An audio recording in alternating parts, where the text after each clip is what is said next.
1, 2, 3, come on! Come on, come on.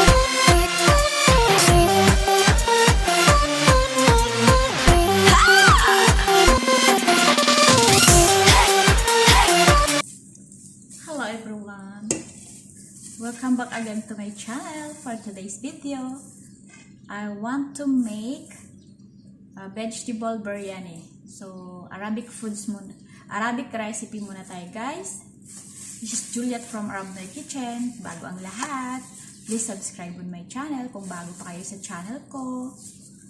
Click the bell button para palagi po tayong updated sa ating mga bagong post na video. So, umpisahan na natin guys ang ating bread. This bread, I don't know what kind of this bread. Basta ganyan yung bread nila. Ilalagay natin to sa rice. I will put this in rice. So, English muna tayo guys. Dahil ito ay international. So, I have these spices. Cumin powder, black pepper powder, and the turmeric powder. Of course, ang ating salt. Salt, guys. And also, for vegetables, I'm using only 3 vegetables. I have these carrots, potato, and eggplant. And the main ingredients is rice. So, I already put in water for 1 hour, this one, guys. So, now, I start to cut the vegetables. And put in salt. So first I will cut this one, potato. I will cut it thin. So it will, so this one guys, just I will put salt to absorb the taste inside the vegetable. So first I put salt. This.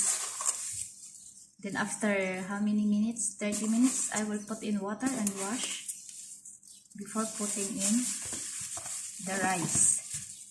And then these carrots, I cut like this. So much carrots.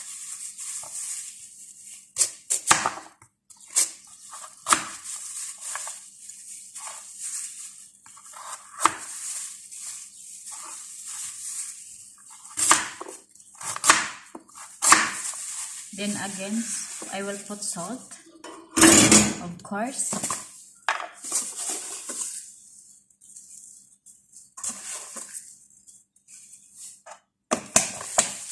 So leave for some time, for how many minutes?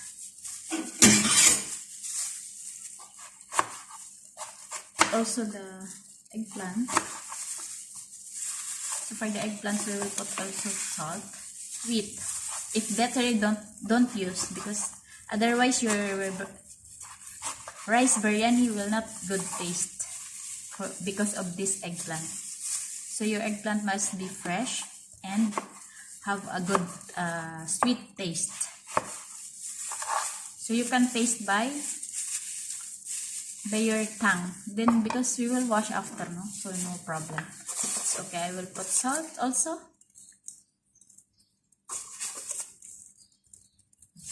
And this is leave for some time guys.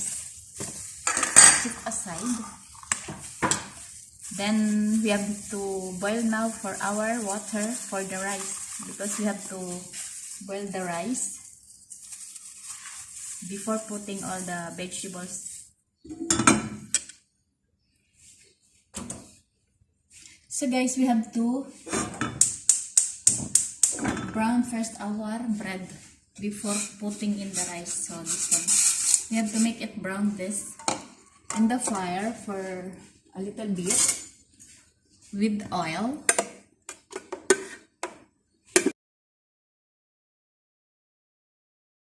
Yes guys, I put this, instead of bread, I will put orange beans in our rice. So for this time, I'm using this bread.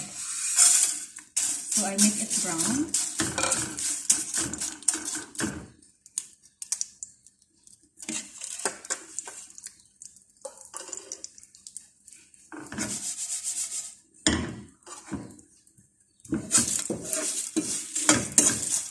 brown little bit. Then later, after the rice is cooked, while boiling, we have to put this before draining the rice.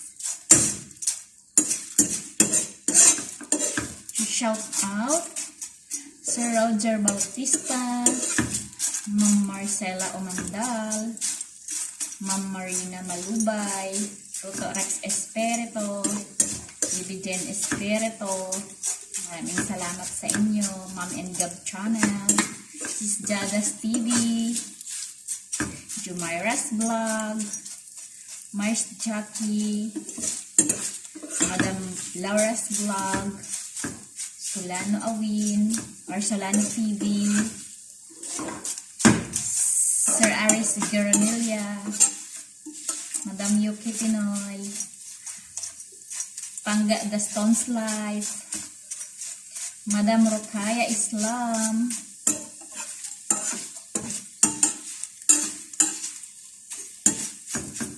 Ma'am Inlan Yu, sa lahat ng mga nanonood ng aking mga video, to all my subscribers, to all my viewers, may galab shout out sa inyong lahat. Salamat sa inyong suporta guys, ha?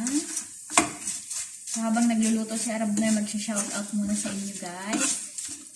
At ako'y palagi nagpapasalamat sa inyo dahil nandyan kayo palagi at nagsusuporta sa akin. Sana suportahan nyo ako hanggang huli. Maraming salamat.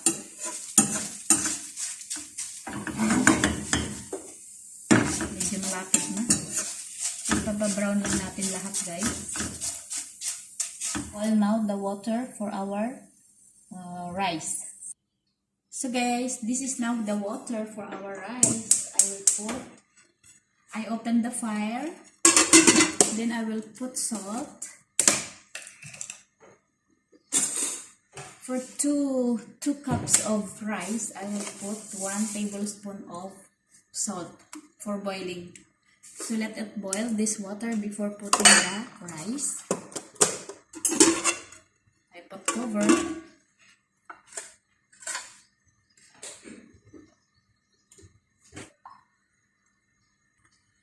So now I transfer our boiling water. So while we are boiling the water, we have to saute our vegetables. So that one, I open for this for boiling. So now I will wash first the vegetables. Now this is now the vegetable guys. I already wash in running water to take out the salt. I will put oil for this pot.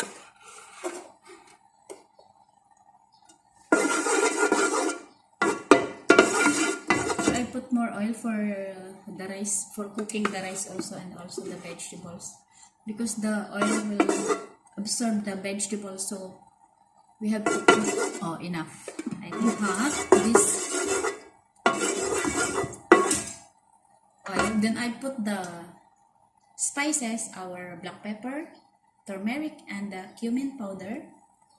So if you want to spicy your vegetable biryani, you can add chili powder, but for me, they don't like spicy, so I will not add chili powder. Then I put salt also for a taste of our vegetables. Then I put our vegetables.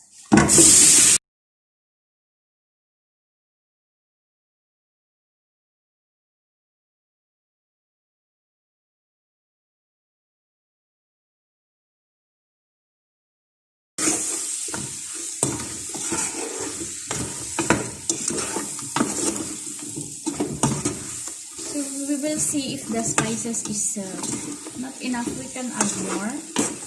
But I think that is enough already. I add 1 tablespoon of black pepper and 1 tablespoon of turmeric powder, 3/4 teaspoon of cumin powder. I mean all 1 teaspoon. Teaspoon only I use. using, not tablespoon. Tablespoon is big. So the teaspoon is the small spoon and the tablespoon is big spoon. So like this. I will taste. The salt is okay. So it's okay. I will cover. I will put cover, then we will wait to cook the rice. So now guys, I will transfer our vegetables here.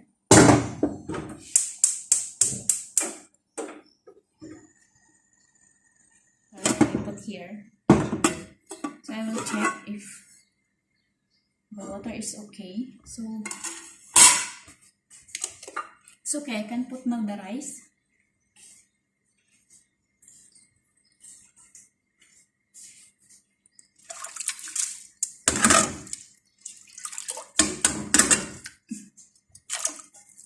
Because we don't need to boil too much our rice, so we have to be very careful with boiling the rice.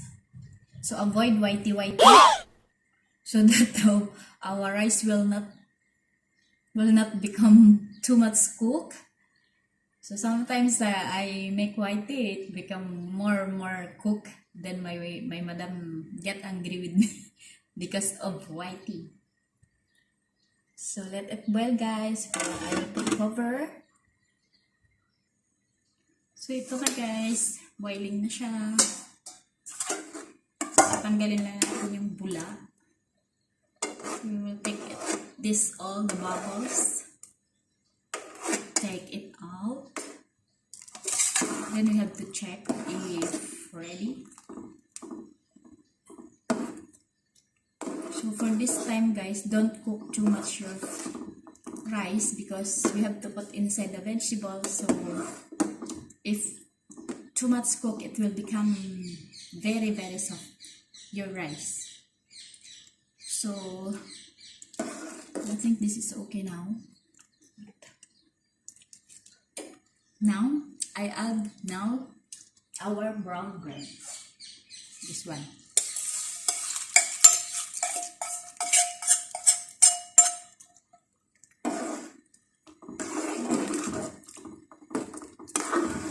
Before putting in strainer.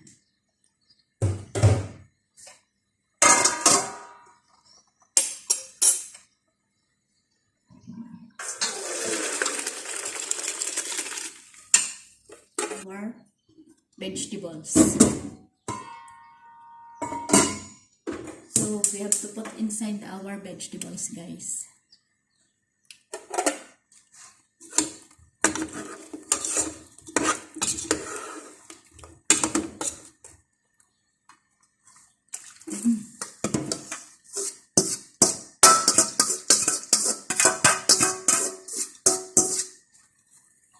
So that's it. Just we have only to steam until 1 hour. So at first we have to put up the fire and wait to come out all the smoke from our vegetable and rice. Then we have to put down the fire in a low fire heat until 1 hour. And your vegetable rice is already cooked. So I put cover and wait to steam guys. We have to wait to steam our rice. So every time guys I make rice, there is a cloth. We have to cover this one with cloth, so the moist will absorb by this cloth, not going there in the rice. So that is the technique here in Middle East. So we have to wait to come out the smoke, and we have to put down the fire.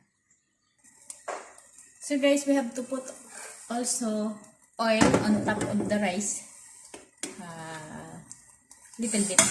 No need too much because we have already oil from down before. So just only for the rice.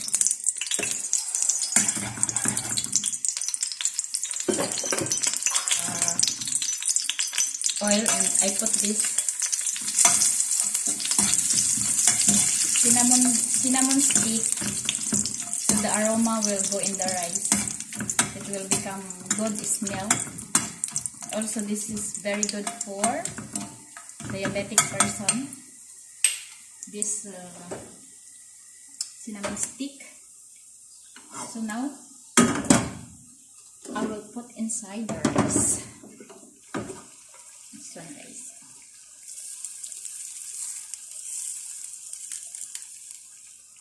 So that's it. So we have to wait to boil.